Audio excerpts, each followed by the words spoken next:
Hello and welcome back to 8:30 p.m. football.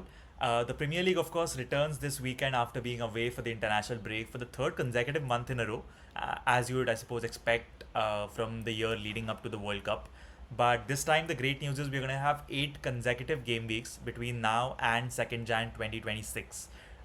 In what you would expect to be a season defining run for a lot of clubs, including Manchester United, which has, I think, relatively easier fixtures compared to the likes of Manchester City and Arsenal, who are above them in the table. I think a great opportunity for United to get those 5 wins in a row. And even if not, I think just a very good opportunity to at least get in the top four and then consolidate their place and their claim for a Champions League spot this season. But be that as it may, before diving headfirst into this run of upcoming Premier League fixtures, let's just quickly take a look at some of the key moments from Game Week 11, which I feel may have gone unnoticed. And while all of these are generic to like all the fixtures that took place in Game Week 11, number 5 may just blow you away if you've not been a United fan and if you've not been following Manchester United for a long time. At number one, of course, is the great Fabrizio Romano, who is known to be one of the most consistent, credible, and trustworthy journalists of our time in the world of football. Of course, even he apparently can get it wrong from time to time, which is, I suppose, somewhat reassuring for the rest of us.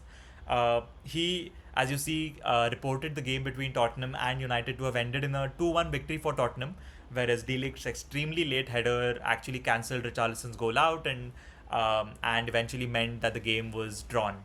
And for those of you who are actually online in the dying moments of the game, you would have noticed this post, and to your surprise, while the game was still going on, would have almost believed it to be true because whatever Fabrizio usually reports is right.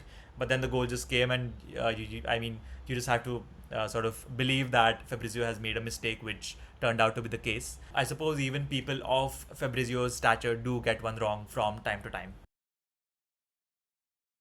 Now, speaking of United versus Tottenham, that game also incidentally saw the introduction of the Premier League Winter Ball for the first time this season. The Premier League Winter Ball, of course, is a concept that was introduced in 2004, and it actually makes a lot of sense because it also coincides with that time of the year when Britain basically converts from British summertime to Greenwich Mean Time, which means for us footballers that a lot many matches will be played under the lights as opposed to brighter sunshine in the stadium.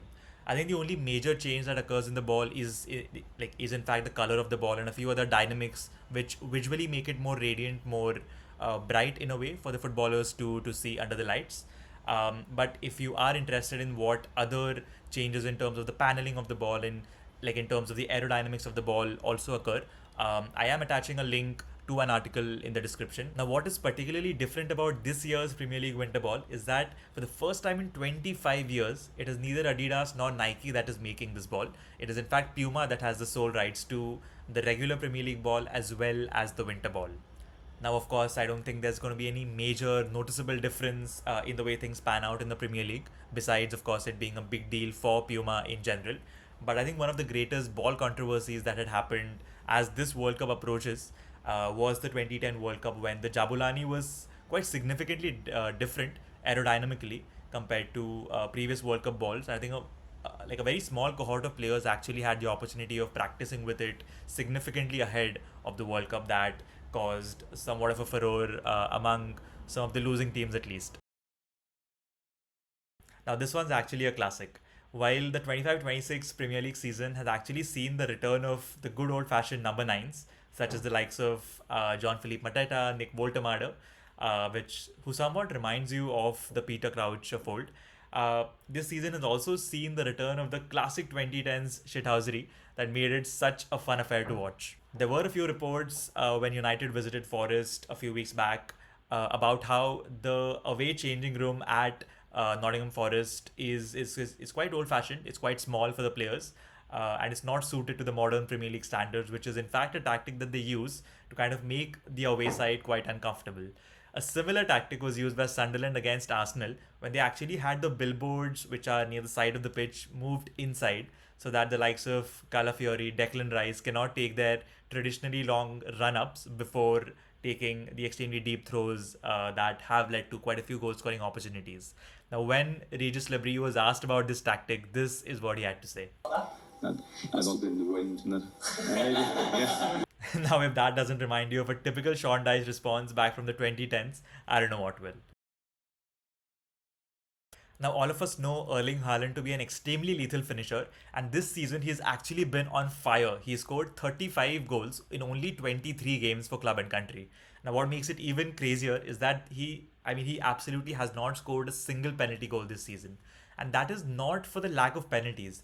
He had a penalty against Liverpool, and he actually missed that against Mamadashvili.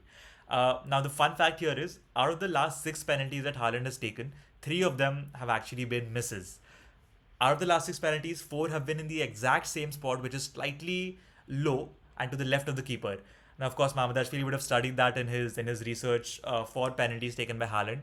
And when he actually dived low to his left and saw that Haaland has shot the ball in exactly that spot, he would have been absolutely thanking his stars.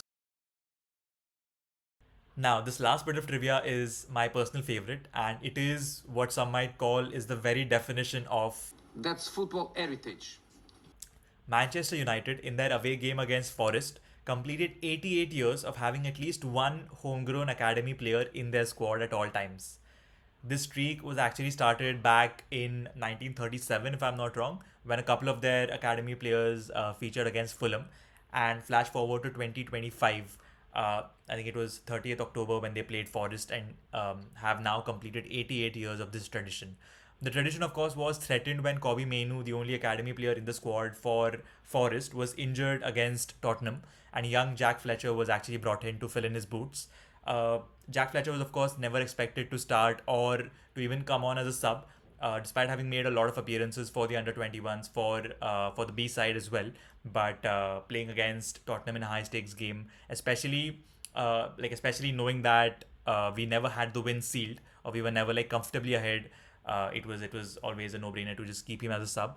And while it was for antics more than to strengthen the squad, the streak still remains intact, which now brings it to its 89th year.